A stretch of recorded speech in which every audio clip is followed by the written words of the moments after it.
नमस्कार दोस्तों, स्वागत है आप सभी लोगों का इंडियन फ्लाइंग के आज के इस नई अपडेट में। आज के इस वीडियो में आप सभी लोग के लिए लेकर आ चुके हैं कि एयरलाइंस और ट्रैवल से कौन कौन सी बड़ी अपडेट निकलकर सामने आ रही है। फ्रेंड्स, आज की खबरें काफ़ी ज़्यादा इंपॉर्टेंट रहने वाली है उन सभी लोगों के लिए जो लोग भी इंटरनेशनल फ़्लाइटों से ट्रैवल करने वाले हैं। सो फ्रेंड्स, वीडियो को पूरा ज़रूर देखें। यदि आप आगे आने वाले समय भारत में ट्रैवल करके आ रहे हैं या फिर भारत से आप दुनिया के दूसरे देशों में ट्रैवल करके जाने वाले हैं। पहली बड़ी खबर की जानकारी ले लेते हैं जो कि मिनिस्ट्री ऑफ हेल्थ की तरफ से आई है। मिनिस्ट्री ऑफ हेल्थ ने यहाँ पर अपडेट दे दिया है कि अब सभी इंटरनेशनल पैसेंजर्स जो लोग भी भारत में ट्रैवल करके आएंगे उन सभी लोगों का अब 7 दिन का क्वारंटीन का नियम खत्म किया जा रहा है। जी दोस्तों, फाइनली अब भारत में भी 7 दिन का होम क्वारंटीन का नियम सभी लोगों के लिए खत्म कर दिया गया है। इसको लेकर यहाँ पर भारत के हेल्थ मिनिस्टर मनसुख मांडविया की तरफ से ट्वीट करके जानकारी दी गई है, जहाँ पर उन्होंने बता दिया है कि अब दुनिया के 82 देशों के लोग यदि फुली वैक्सीनेटेड होंगे और यदि वो भारत में ट्रैवल करके आएंगे तो उनकी वैक्सीन की भी मान्यता मिल जाएगी और भारत में आने के बाद उनका कोरोना वायरस का टेस्ट भी नहीं किया जाएगा और साथ ही साथ उनका होम क्वारंटीन भी नहीं किया जाएगा। इसके अलावा ये भी बताया गया है कि यदि आप फुली वैक्सीनेटेड नहीं हैं और उसके बाद यदि आप भारत में ट्रैवल करके आ रहे हैं तो आपके पास कोरोना वायरस का नेगेटिव रिपोर्ट होना चाहिए जो कि 72 घंटे से ज़्यादा पुराना नहीं होना चाहिए। यदि आप दोनों में से एक भी चीज़ को फॉलो करते हैं और उसके बाद यदि आप भारत में ट्रैवल करते हैं तो भारत में अब किसी भी अंतर्राष्ट्रीय पैसेंजर्स का 7 दिन का होम क्वारंटीन नहीं किया जाएगा। फ्रेंड्स, एक और खबर यहाँ पर भारत के civil aviation minister Jyotiraditya Scindia की तरफ से आ चुकी है। ज्योतिरादित्य सिंधिया ने बीते कल दिए एक इंटरव्यू के दौरान इस बात की जानकारी दी है कि भारत में इस समय दुनिया के 36 देशों से फ़्लाइटें ऑपरेट की जा रही है। जी दोस्तों, उन्होंने इस इंटरव्यू में जानकारी दी है कि भारत सरकार इस समय दुनिया के 36 देशों के साथ वंदे भारत मिशन और एयर बबल्स के तहत अपनी फ़्लाइटों को ऑपरेट कर रही है। और अच्छी बात यह है कि इन 36 देशों में जितनी भी अंतर्राष्ट्रीय उड़ानें ऑपरेट की जा रही है वो सारी की सारी फ़्लाइटें इस समय फुल कैपेसिटी पर ऑपरेट हो रही है।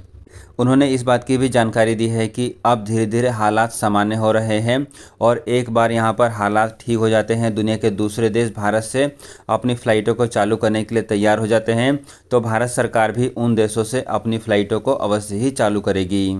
फ्रेंड्स, एक और खबर यहाँ पर फ्रांस को लेकर भी सामने आ चुकी है। फ्रांस की गवर्नमेंट ने अब फाइनली सभी लोगों के लिए जो लोग भी फुली वैक्सीनेटेड हैं उन सभी लोगों के लिए कोरोना वायरस टेस्ट के नियम को हटाने जा रही है। जी हाँ दोस्तों, ये जो नया अपडेट है ये दुनिया के सभी देश लेकर आ रहे हैं। सबसे पहले ये नियम यूके की गवर्नमेंट की तरफ से लाया गया था और अब यहाँ पर फ्रांस भी इस लिस्ट में शामिल हो रहा है, जिसके अनुसार यदि अब आप फुली वैक्सीनेटेड हैं और उसके बाद यदि आप फ्रांस में ट्रैवल करेंगे तो आपको कोई भी कोरोना वायरस टेस्ट नहीं कराना पड़ेगा। जी हाँ दोस्तों, ये जो नया नियम है ये बहुत ही जल्दी एप्लीकेबल होने वाला है।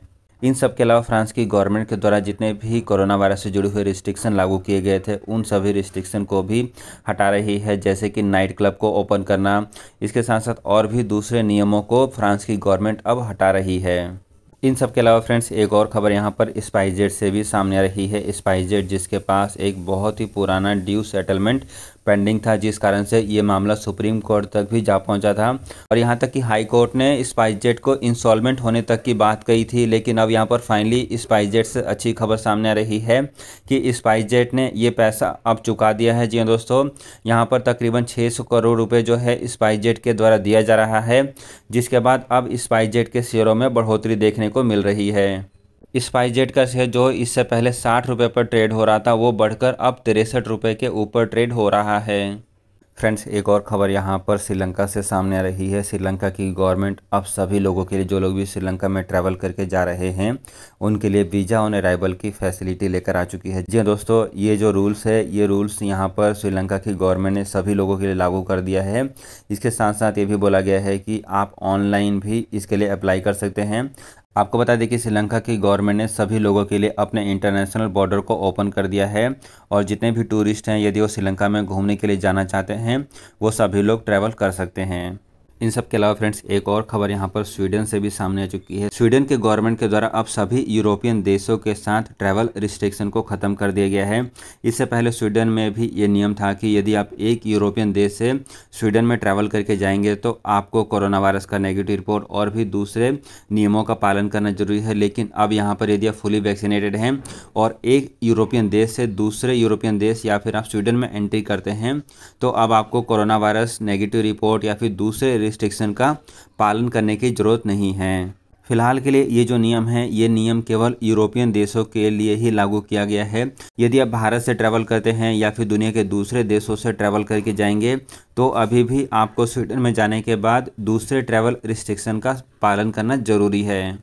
फ्रेंड्स, एक और खबर यहाँ पर एमिरात एयरलाइंस से सामने आ रही है। एमिरात एयरलाइंस अभी भी कई सारे टूरिस्ट डेस्टिनेशन के लिए अपनी फ़्लाइटों को काफ़ी सस्ते दामों में बेच रही है। जी हाँ दोस्तों, यहाँ पर एमिरात एयरलाइंस के द्वारा वैलेंटाइन डे को देखते हुए ये नया ऑफ़र लाया गया है, जिसमें आप 25% का डिस्काउंट लेने के साथ साथ काफ़ी सस्ते दामों में अपनी टिकट की बुकिंग भी कर सकते हैं।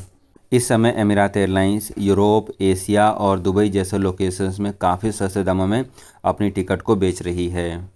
फ्रेंड्स, एक और खबर यहाँ पर इंडोनेशिया से सामने आ चुकी है। जो लोग भी इंडोनेशिया के लिए ट्रैवल करके जाना चाहते हैं उन सभी लोगों के लिए अच्छी खबर है, क्योंकि अब फाइनली इंडोनेशिया के बाली आइलैंड को पूरी तरीके से ओपन कर दिया गया है। कई सारे इंटरनेशनल एयरलाइंस कंपनियां जैसे कि जापान एयरलाइंस, सिंगापुर एयरलाइंस, इन सभी बड़ी एयरलाइंस कंपनियों ने अपनी सीधी उड़ानें बाली के लिए ऑपरेट करनी शुरू कर दी है। अभी की जो बड़ी खबर सामने आ रही है उसके अनुसार जापान, सिंगापुर, इन सभी देशों से अब बाली के लिए सीधी उड़ानें ऑपरेट हो रही है।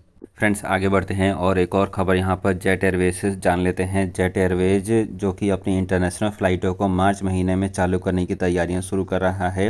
आपको बता दें कि जेट एयरवेज का एक इंटरनल बोर्ड मीटिंग होने वाला था, लेकिन अभी की जो बड़ी खबर सामने आ रही है उसके अनुसार जेट एयरवेज ने यहाँ पर BSC को ये इन्फॉर्म किया है कि उनका ये इंटरनल बोर्ड मीटिंग अभी पोस्टपोन किया जा रहा है। जी हाँ दोस्तों, 14 फरवरी को जो मीटिंग होने वाली थी उसको कंपनी ने यहाँ पर पोस्टपोन कर दिया है। आपको बताना चाहेंगे कि DGCA जेट एयरवेज का रिव्यू 14 फरवरी से लेकर 17 फरवरी के बीच में कर सकती है। हो सकता है कि बोर्ड मीटिंग उसके बाद ही की जाए और उसके बाद जेट एयरवेज को लेकर बड़े अनाउंसमेंट किए जा सकते हैं। इसके अलावा फ्रेंड्स, भारत में कोरोना वायरस केसेस की रिपोर्ट की बात करें तो भारत में कोरोना वायरस केसेस में लगातार गिरावट देखी जा रही है। पिछले 24 घंटे में भारत में केवल 58,000 ही नए कोरोना वायरस के केसेस रिपोर्ट किए गए हैं।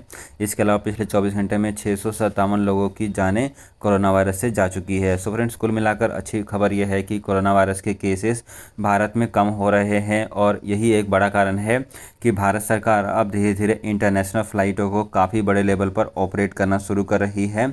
इसके साथ साथ जितने भी ट्रैवल रिस्ट्रिक्शन लागू किए गए थे, क्वारंटीन या फिर कोरोना वायरस टेस्ट, उन सभी नियमों को भी अब भारत सरकार हटा रही है। तो फ्रेंड्स, आज की इन खबरों में फिलहाल इतना ही रखते हैं। यदि आपको वीडियो अच्छी लगे तो इसको लाइक कर सकते हैं। चैनल पर यदि आप पहली बार आए हैं तो चैनल को जरूर सब्सक्राइब कर लें ताकि आपको लेटेस्ट अपडेट समय पर मिलती रहे।